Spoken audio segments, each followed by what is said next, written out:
What is up, guys? My name is Josh McKenzie, and welcome back to the Creatively Driven Podcast.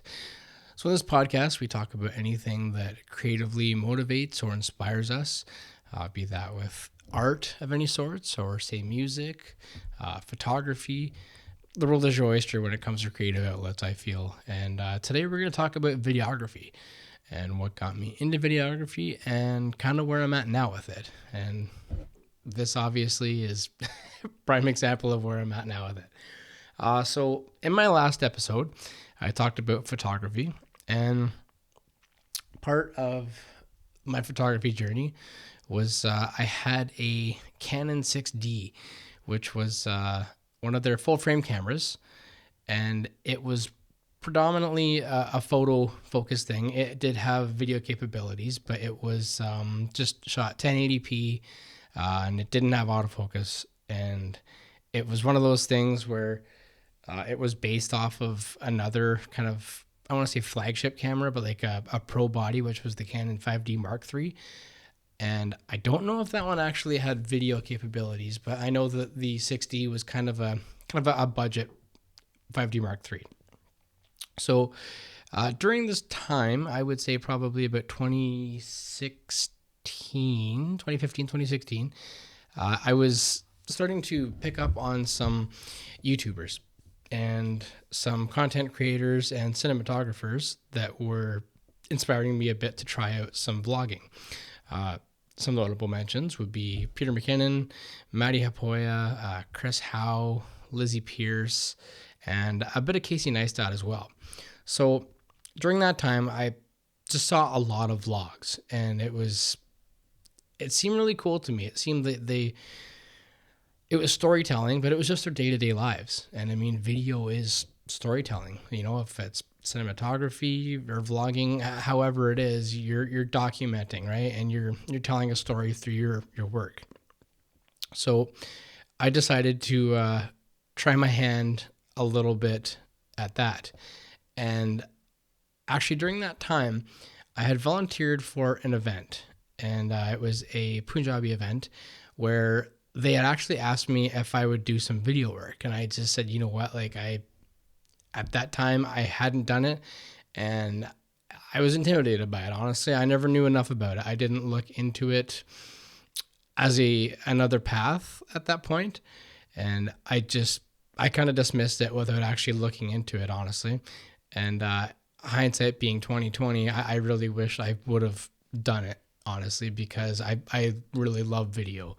So I did the event, and it was a really good way to see what things were like, for A, shooting in low light, B, learning more about, your settings and all that stuff, as well as, posing people and just different environments, because there's a lot going on, and there's just many different environments in this venue.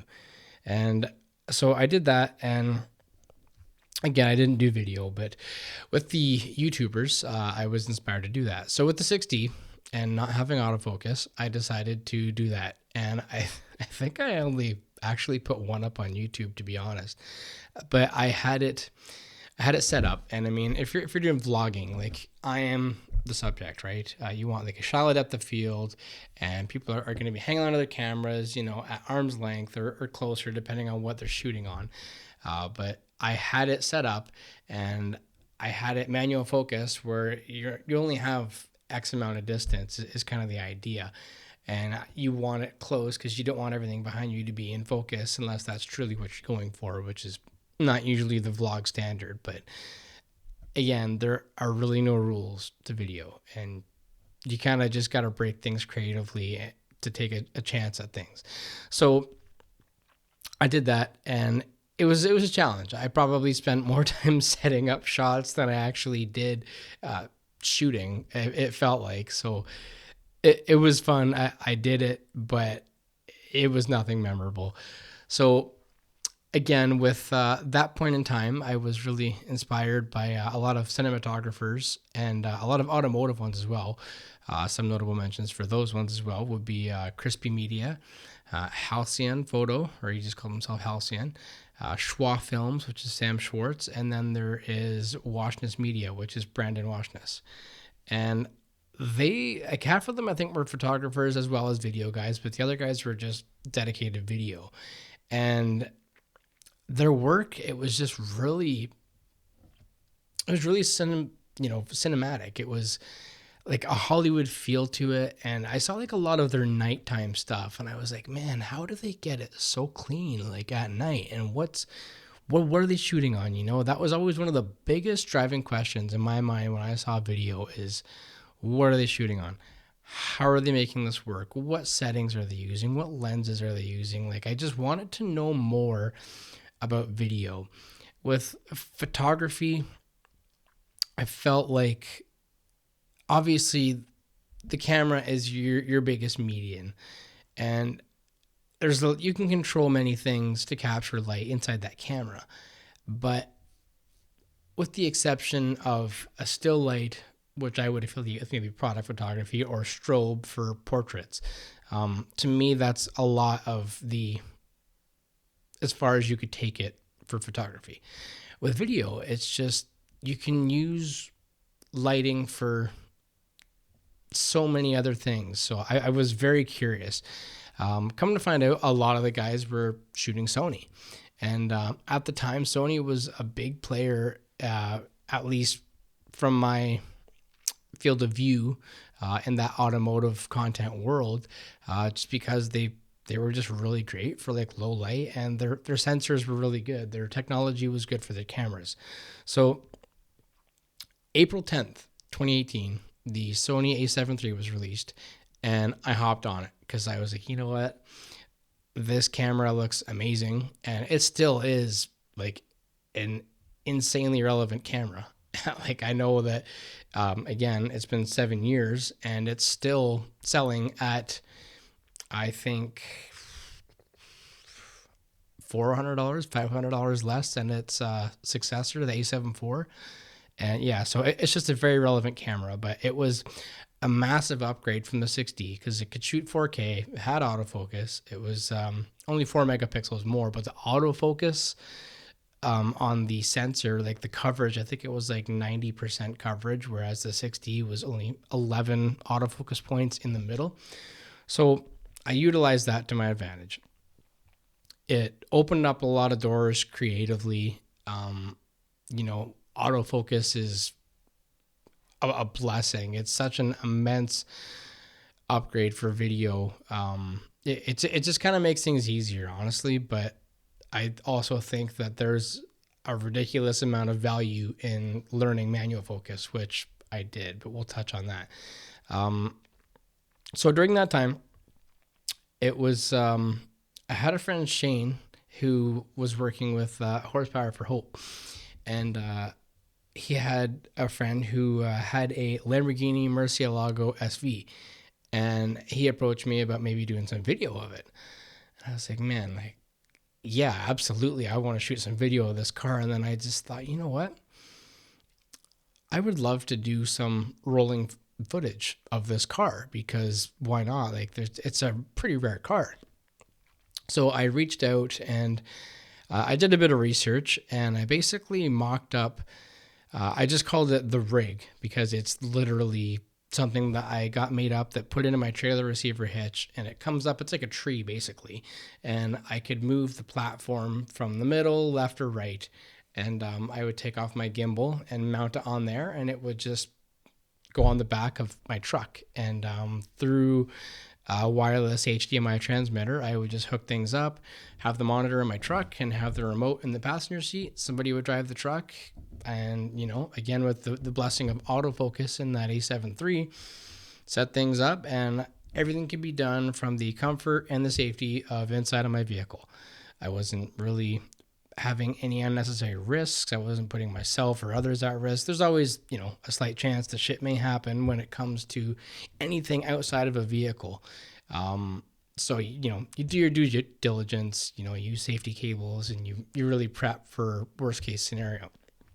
So I shot that video, and it was so crazy to just see, driving down the highway doing, 100, 110, 120 kilometers an hour, and, just stable footage, and this Lamborghini Murcielago in the background. Like, it just felt like a childhood dream came true. Like I was able to shoot a Lamborghini, and I actually only used that rig probably a handful of times, but oddly enough, probably half the times that I had that on my truck, there was a Lamborghini being filmed. So I just felt that was kind of interesting. So some other work that I did with that was with these guys called Stay Tuned, and they were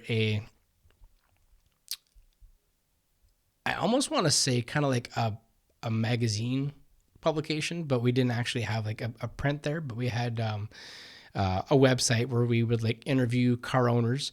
My friend Kenny, who ran Stay Tuned, he would kind of write out the dialogue, write interview questions, and we did a couple of interviews. And so I had it on the track, and that was pretty epic too. I would say that I'm probably most proud of some of my work with Stay Tuned. The video was really fun. So after that stuff went down, it was getting to about COVID time. I think it was about late 2020, and I was approached about doing some makeup tutorials. And again, like I've just always loved shooting. I mean, sure, vehicles are a massive passion of mine, but shooting in itself is probably my biggest passion. I just love to create, hence Creatively Driven Podcast. So I met up with this lady, and we shot 10 videos over, I'd say, a few months. But in that time, as well as with Stay Tuned, I was kind of introduced with shooting with different cameras, multiple different cameras. She actually brought one along for the first shoot, and I was like, yeah, okay. I mean, having two angles is going to be great. And I learned a lot about color grading and matching different camera footages in post, and there was some growing pains, but it was really cool. It was really just inspiring to see what else you could do. So in the process of that, I ended up upgrading to a different camera and using it with Stay Tuned. So I would have two cameras for some interviews. And that went really well. I really do enjoy the interview process, as well as I think setting up for it with lighting and everything. It's just cool to see where it can go. And to me, again, with kind of looking at movies differently now that I understand shooting and using lighting and motivating lighting, and I'm always generally curious on how they shot things, and hey, I wonder what settings we're using there. And I mean, if you can actually learn the answer to the questions that you have in your head, I personally think it's rewarding, because if I got it right, it's like, fuck yeah, like, okay, like I kind of know what I'm talking about. I'm not just some babbling brook. But anyways, so after the makeup tutorials, I kind of did my thing with Stay Tuned for a little bit, and eventually I kind of took a bit of a break from video because of I ended up switching cameras, and my computer just started to back up. It was bottlenecking, and I didn't really have the extra income to upgrade my cameras at the time. So I was just doing a lot of photography whenever I was shooting. And I ended up basically selling off my other cameras and just going to one ecosystem, because I had two different setups. Like one was Micro Four Thirds, one was a full frame camera, but they just weren't the same mounts or anything. So I just stuck to Sony, and it's been great. Honestly, they've been proven for a while. Although I will say that nowadays, any new cameras, whether that's Nikon, Canon, Sony, I feel those top three they're right on par with one another. Honestly, apart from being a brand loyalty thing, you could pick up any and be totally fine. You're going to be putting out the best quality that's out there right now, and it's like that across the board. So with things I've shot in the past few years, I suppose, motorsports has been a big thing. I got into shooting some drifting with the Stay Tuned guys, and some on-track stuff, and I really love it. It's just rewarding to be able to capture that motion, and between like some slow motion edits and even just shooting at regular speed, it's a challenge, and it's really cool to be able to see things from a different perspective. And I think that's what photography and, anything with cameras really holds for a value to me, is just looking at it from a different perspective, right? Whereas some bystander who just, sees the car, sees the racetrack, like it's cool. It's cool to see what these guys are doing. But to capture that moment and be able to relive it through another video of any sorts, whether that's just edited to a song or say in like a racing series or something, right, where it's more of a documentary style. I really enjoyed putting that stuff together. And again, I feel that's one of the things that I've always pushed myself for quality and kind of storyboarding things, just having a little bit more of a plan to things instead of just going in and winging it. I feel like winging it really, some of the best things come from just not planning so much, but I feel like having a good foundation of what you want to do is going to go a long way. So I have done a fair bit of motorsport stuff. And I suppose in my most recent ventures, it's kind of just been a lot of whatever comes up, and a lot of it seems to be automotive things. And I'm not upset about that, honestly. I really do love car photography and video stuff, and I want to work with more brands and more companies to bring my vision and their vision to fruition, and kind of be able to step into a place where I think that I can bring something that they may not have for their company as of right now. So I actually just purchased a drone here but a couple months ago, and I've really been enjoying the new perspective on that, whether it's taking photos with it or video. But it really is eye-opening to be able to be literally at a different level and just see things completely from a different perspective. Like I actually took it out about a month ago and was doing some practice stuff with the pickup truck. And to be able to film it as well as take some photos of it, just like I would on the track, but again from a different perspective, it just feels mind blowing, honestly, to think that we have this technology nowadays. To me, I think it's quite surreal. It was something I never really thought would be around when I started getting into things, but obviously with technology, it just advances so quickly, and you never know where things are going to go. Same with FPV drones and stuff like that. I mean, if you take a look at Ray-Ban with their smart glasses and stuff, there is just a lot of really crazy technology coming out, and I think it's pretty cool to see where things are at and where things are going. And same with, I would say, a lot of the YouTube stuff that I watched for car content. It was like Motor Trend. Oh, there's been a few over the years. The biggest one for me right now, I think, is Haggerty. Between Haggerty and Top Gear and Throttle House, like car reviews took a pretty big place in my interest for a while. Like a long time ago, I actually, one of my dream jobs was to be a fighter pilot. And then it went to being able to test drive cars, which I thought would be amazing because you've got so many different cars in the world. And with the inception of YouTube and like Motor Trend and Car and Driver and stuff like that, having that on YouTube to me was just really cool because you have these different camera angles and stuff like that felt very like reminiscent of Hollywood. Like the cinematography was really present as well as the vehicle itself. But hearing their feedback, it was just much better than reading a magazine, in my opinion. I've always been more of a visual person, so those things have really inspired me, and the way that they have put things together and the way that they edit things, it's something that definitely is on my mind a lot when it comes to cars and or videos. So at that point, I guess we are pretty close to present timeline. So going forward, I guess, I'm not really sure what video is going to bring for me. I plan on doing more podcasting and recording that.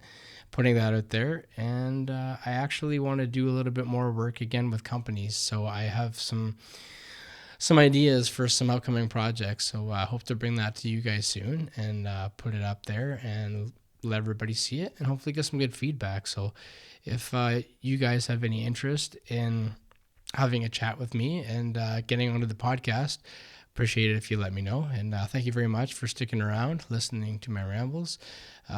Feel free to like, comment, subscribe, and we will see you in the next one. Thanks a lot. Take care.